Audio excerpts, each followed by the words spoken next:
This is verse 32 of the 11th chapter of the Gospel of John.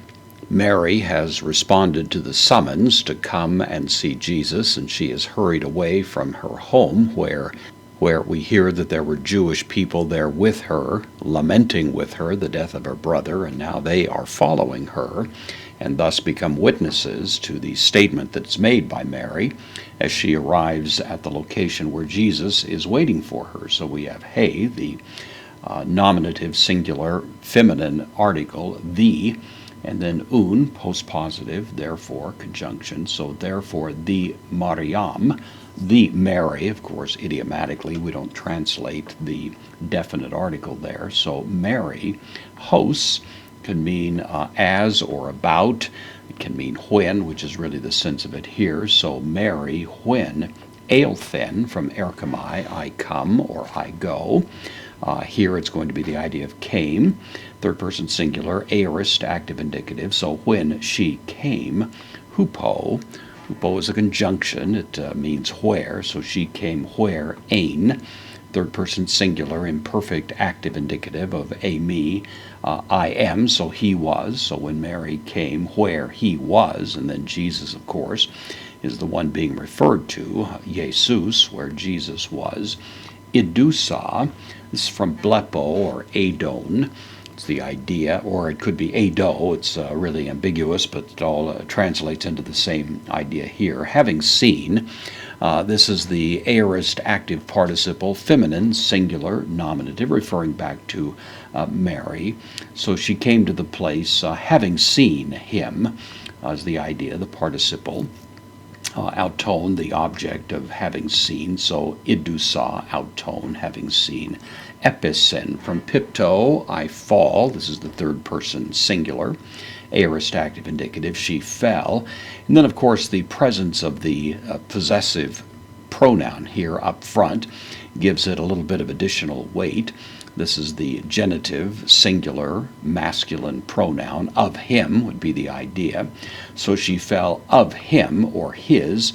And then the real sense of it, pros, the preposition to or toward, takes the accusative, tous, the accusative article, podos, the accusative plural of feet.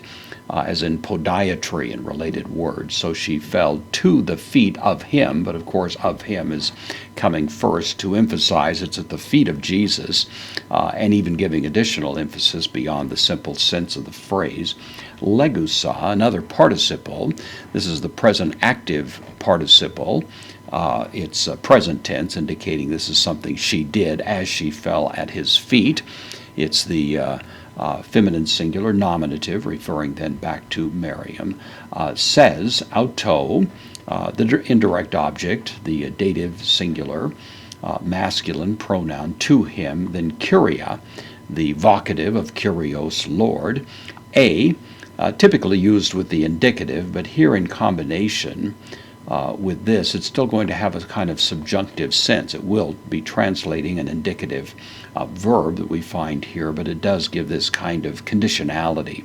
So if and then was is the idea. If you were is the notion from me, I am. This is the second person singular, imperfect active indicative. If you were hoda, the indeclinable adverb here, if you had been here, uk on, would not have is the idea. Kind of idiomatic, but that's the notion of it.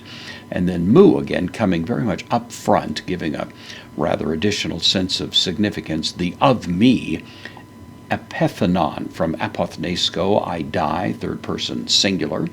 Aorist active indicative, he would not have died, ho adelphos, the brother of me. You notice of me is up front, and then the brother here toward the tail end of the phrase, he would not have died.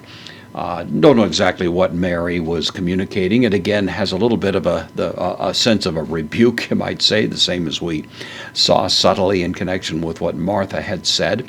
Both of them lamenting that Jesus had arrived 4 days after the death of Lazarus, and probably by this time it's been enough time that has passed that they pretty much give up hope that there's any chance that their brother is going to be brought back to them. But of course that heightens the drama of the miracle that's about to take place.